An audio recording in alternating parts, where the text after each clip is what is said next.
उत्तराखंड मुक्त विश्वविद्यालय आपके लिए लेकर आया है बदलते शहर की धड़कन हेलो हल्द्वानी। हेलो हल्द्वानी एक सामुदायिक रेडियो है जिसे आप 91.2 मेगाहर्ट्ज की फ्रिक्वेंसी पर लगातार सुनते रहते हैं। दोस्तों, इस रेडियो पर हम समुदाय के लोगों के बीच जागरूकता पैदा करने के लिए विभिन्न कार्यक्रम लेकर आते रहते हैं। ऐसे में यह रेडियो विश्वविद्यालय से जुड़े शिक्षार्थियों की जानकारी के लिए लगातार विभिन्न कार्यक्रम लाता रहता है। आज हम 17 अक्टूबर को मनाए जाने वाले गरीबी उन्मूलन हेतु अंतर्राष्ट्रीय दिवस पर एक जानकारी लेकर आपके सम्मुख प्रस्तुत हुए हैं। मैं डॉक्टर शालिनी चौधरी अर्थशास्त्र विभाग से आप सभी श्रोतागणों का इस दिवस की इस चर्चा में हृदय से स्वागत करती हूँ। साथ ही हमारी इस चर्चा में हमारे साथ अर्थशास्त्र विभाग से जुड़ी है सहायक प्राध्यापक दीक्षा कुमारी। नमस्कार दोस्तों, आइए अब हम डॉक्टर शालिनी जी से जानेंगे कि इस अंतर्राष्ट्रीय दिवस की शुरुआत कब से हुई और इसके पीछे का घटनाक्रम क्या था। गरीबी उन्मूलन के लिए अंतर्राष्ट्रीय दिवस मनाने की शुरुआत 17 अक्टूबर 1987 से मानी जा सकती है। उस दिन 1 लाख से अधिक लोग पेरिस के ट्रोकैड्रो में एकत्रित हुए, जहां 1948 में अत्यधिक गरीबी, हिंसा और भूख के पीड़ितों को सम्मानित करने के लिए मानवाधिकारों की सार्वभौमिक घोषणा पर हस्ताक्षर किए गए थे। उन्होंने घोषणा की कि गरीबी मानवाधिकारों का उल्लंघन है और इन अधिकारों का सम्मान सुनिश्चित करने के लिए एक साथ आने की आवश्यकता है। मैं अपने इस कार्यक्रम के श्रोताओं को बताना चाहूंगी कि इस वर्ष की थीम है सामाजिक और संस्थागत दुर्व्यवहार को समाप्त करना, न्यायपूर्ण, शांतिपूर्ण और समावेशी समाज के लिए मिलकर कार्य करना। आज का दिन हमें गरीबी में रहने वाले लोगों के प्रयासों और संघर्ष को स्वीकार करने का अवसर प्रदान करता है, उनके लिए अपनी चिंताओं को सुनने का अवसर प्रदान करता है और यह पहचानने का क्षण प्रस्तुत करता है कि गरीबी लोग गरीबी के खिलाफ लड़ने वाले पहले व्यक्ति हैं। आइए अब दीक्षा जी से जानते हैं कि सामान्यतः गरीबी किसे कहते हैं और अर्थशास्त्र विषय में इसे किस प्रकार से परिभाषित किया जाता है। गरीबी का तात्पर्य स्थायी आजीविका सुनिश्चित करने के लिए आय और उत्पादक संसाधनों की कमी से कहीं अधिक है। इसकी अभिव्यक्तियों में भूख, हंगर, कुपोषण, मालन्यूट्रिशन, शिक्षा, एजुकेशन और अन्य बुनियादी सेवाओं तक सीमित पहुंच, सामाजिक भेदभाव और बहिष्कार, साथ ही निर्णय लेने में भागीदारी की कमी भी शामिल है। गरीबी को अर्थशास्त्र में आमतौर पर बुनियादी जरूरतों को पूरा करने के लिए धन या संसाधनों की कमी के रूप में परिभाषित किया जाता है। गरीबी में लोगों के पास भोजन, कपड़े और आश्रय खरीदने के लिए पर्याप्त धन नहीं होता। वह स्वास्थ्य, शिक्षा या स्वच्छ पानी की सुविधा का आनंद भी नहीं ले पाते। वह समाज द्वारा उचित समझी जाने वाली न्यूनतम आवश्यकताओं को पूरा करने में असमर्थ होते हैं। कौन गरीब है और कौन नहीं है, इसे समझने के लिए सरकार ने गरीबी रेखा बनाई है। बुनियादी जरूरतों को प्राप्त करने के लिए आवश्यक देश की सामाजिक और आर्थिक स्थितियों के आधार पर गरीबी रेखा अलग अलग देश में भिन्न हो सकती है। भारत में गरीबी रेखा शहरी क्षेत्रों के लिए 1286 रुपए प्रति माह है और ग्रामीण क्षेत्रों के लिए 1059 रुपए प्रति माह है। आइए अब हम शालिनी जी से जानेंगे कि गरीबी एवं सतत विकास किस प्रकार एक दूसरे से जुड़े हैं।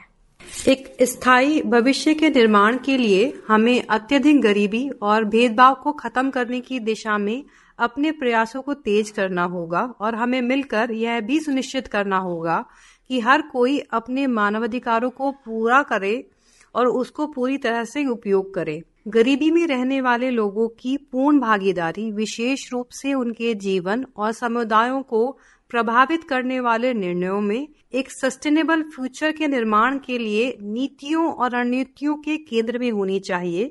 इसी तरह हम यह गारंटी दे सकते हैं कि हमारा यह ग्रह और हमारा यह समाज हर किसी की जरूरतों और आकांक्षाओं की पूर्ति कर सके, न कि केवल कुछ विशेषाधिकार प्राप्त लोगों की।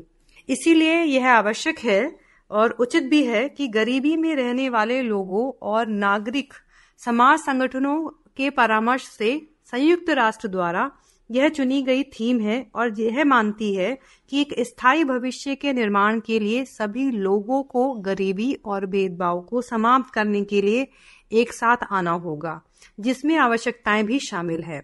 भविष्य की पीढ़ियों की अपनी जरूरतों को पूरा करने की क्षमता से समझौता किए बिना ही वर्तमान की पूर्ति की जानी चाहिए।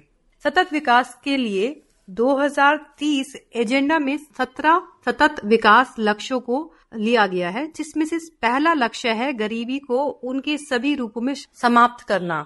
गरीबी से निपटने के लिए एसडीजी का मुख्य लक्ष्य है विकासशील देशों, विशेष रूप से कम विकसित देशों के लिए गरीबी को उनके सभी आयामों में समाप्त करने के लिए कार्यक्रमों और नीतियों को लागू करने के लिए पर्याप्त और पूर्वानुमानित साधन प्रदान करने के लिए विभिन्न स्रोतों से महत्वपूर्ण संसाधन जुटाना सुनिश्चित करे, जिसमें उन्नत विकास सहयोग भी शामिल है।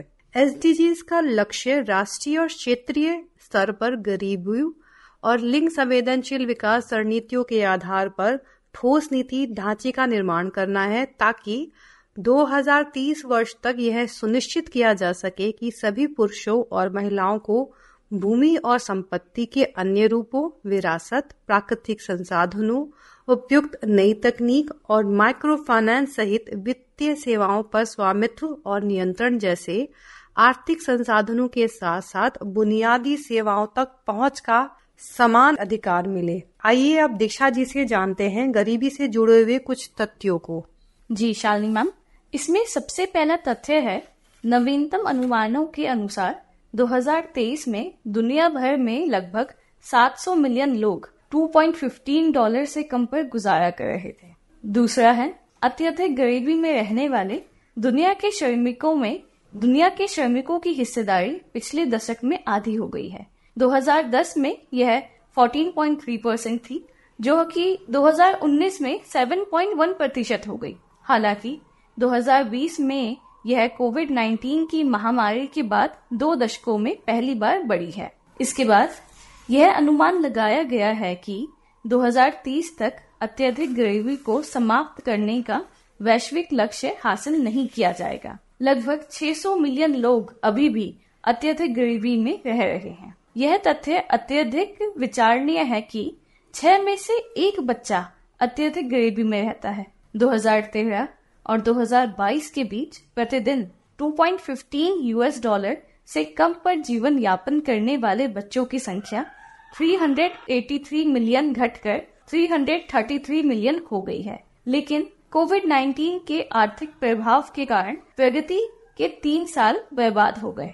इसके बाद आखिरी तथ्य है 2021 में दुनिया की 53% आबादी 4.1 बिलियन लोग को किसी भी प्रकार की सामाजिक सुरक्षा से लाभ नहीं मिलता है। धन्यवाद दीक्षा जी। आशा करती हूँ मेरे श्रोतागणों को ये सूचनाएं, जो तथ्य दीक्षा जी ने आपसे साझा की है, इससे आपका कुछ ज्ञानवर्धन हुआ होगा।